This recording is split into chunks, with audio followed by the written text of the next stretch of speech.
Hi, I'm the Glacier. You might not see me very often around your neighborhood, but believe me, I am a major part of your life.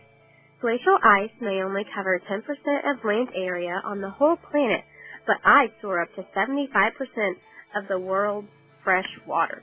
By comparison, lakes, rivers, swamps, and similar bodies of water only claim around 0.3% combined.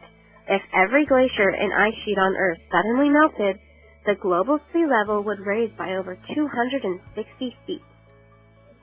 There are two kinds of glaciers, the continental glacier and the alpine glacier. Alpine glaciers flow downward from mountaintops and slide through valleys.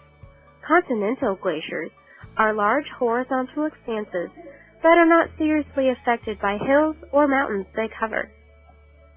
Glaciers can drastically change their environment.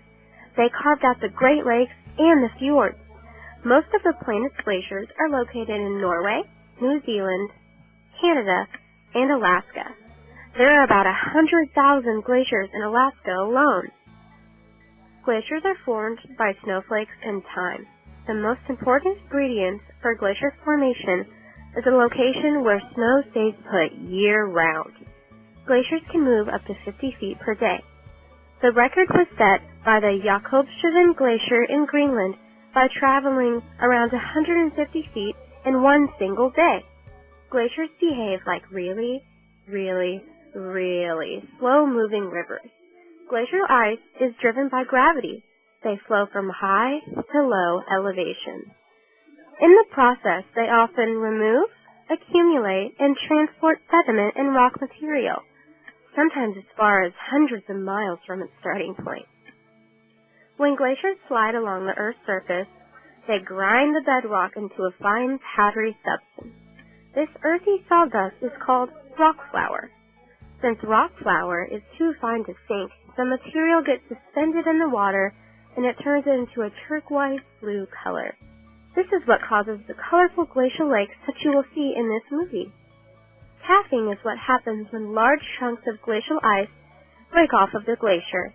When the calved-off pieces of glacial ice are large enough, they are called icebergs. Icebergs are what you would typically see floating in the Arctic Ocean.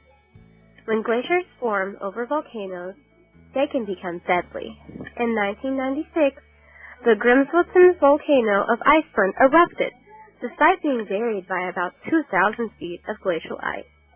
Upon melting through this massive ice sheet, an epic flood was triggered and caused around $50 million in damage. Currently, most glaciers are in recession, meaning that moving forward, instead of moving forward, they are melting and retreating backwards. This is what leads to the dramatic before and after images of glaciers. Now that we have covered how glaciers form, how glaciers move, the different types of glaciers, how glaciers can change their environment, and how glaciers can be deadly, I hope you are more comfortable with this topic. Thank you for listening, and I hope you learned something today about us glaciers.